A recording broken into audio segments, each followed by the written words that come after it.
hit-scan weapons. If you don't know what a hit-scan weapon are, here is an short explanation. Hit-scan weapons use a weight cast. Instead of throwing projectile, it shoots and hits almost instantly after firing. So now that you know the basic explanation of a hit-scan weapons, we will compare with projectile weapons.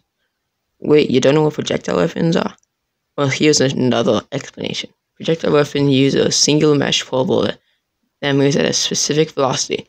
This makes projectile weapons easier to make a bullet drop and takes time to get from one point to another. Okay, now we should know everything we need to.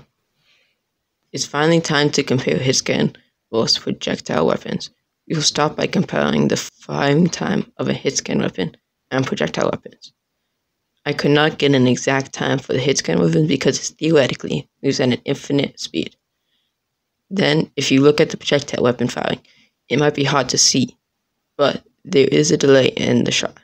So you might think that due to the quicker shot, it would be a better game, but this is not always the case. It depends on the type of game and what the game is looking for. A more realistic game will most likely take an advantage with projectile weapons. But a game that is quick-paced and doesn't depend on realism might lean closer to hit-scan weapons. Now let's talk about devastating bullet drop. In many popular games, one being Battlefield, uses projectile-based weapons, but because of this, bullets have bullet drop, which can significantly change the type of player on your game. If we take snipers, for example, the hit-scan sniper are used in many ways because it hits almost every shot. It can be used in any range as well.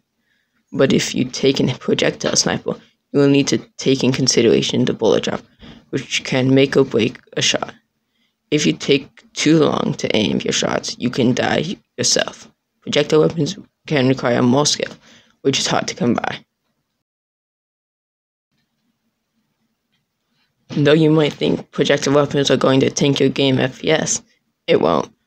It is rendering each individual bullet, which seems bad, but with simple optimization, like stopping the bullet from rendering if it goes a certain distance from the player.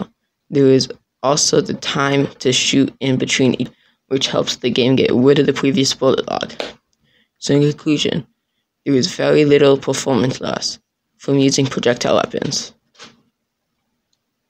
Finally, you've seen the benefits and drawbacks of hit-scan versus projectile-based weapons. So comment what you prefer, and as always, remember, you won't achieve anything if you don't try.